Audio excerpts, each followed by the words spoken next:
EducMates. Welcome to our channel where learning is fun, exciting, and made just for you together. Together let's explore ideas, grow smarter, and enjoy every step of the way. Don't forget to subscribe. Hi everyone, I am Fad Amigos Datua and welcome to my mini vlog. So today, I'll show you the 5 example material based on second language acquisition or SLA principles and explain how I made them.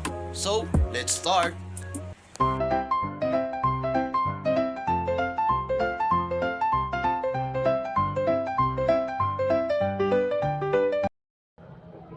I wrote a short story, simple story using everyday words. Example, I want bananas. So I recorded the audio using my voice and I used an animation tool like Canva or Powtoon to add images and movement. And I added some English subtitles to help reading and listening. And I played the video in class and asked the learner's question after that story. This supports the idea that the brain absorbs language through frequent, meaningful contact with it.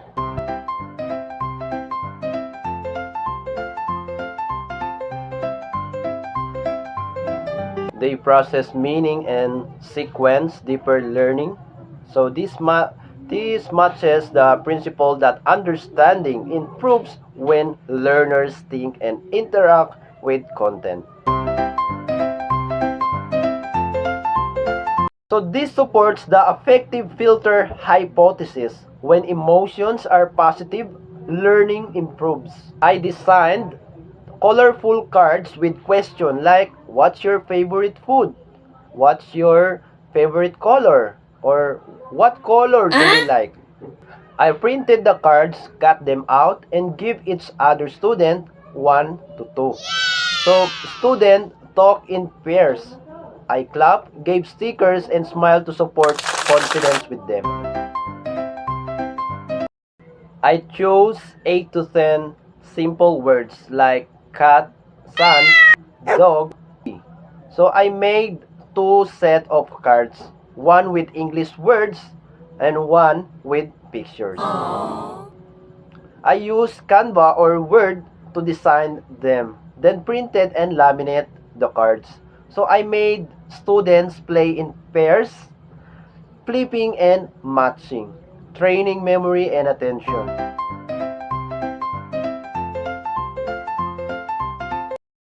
I wrote a short dialogue using simple verbs in the present tense.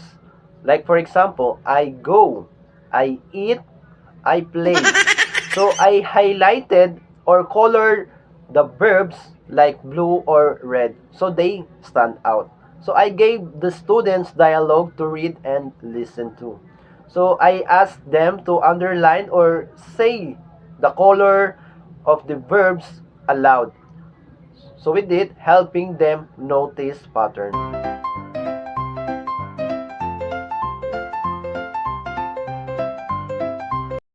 Find someone who has a pet. Find someone who likes mangoes. Wow. So I printed it for each student.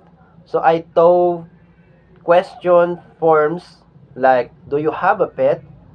Or do you have a sister or brother? So the student walk around the class asking each other and writing names. So for this, using English for real communication. Thank you, EducMates. Don't forget to subscribe.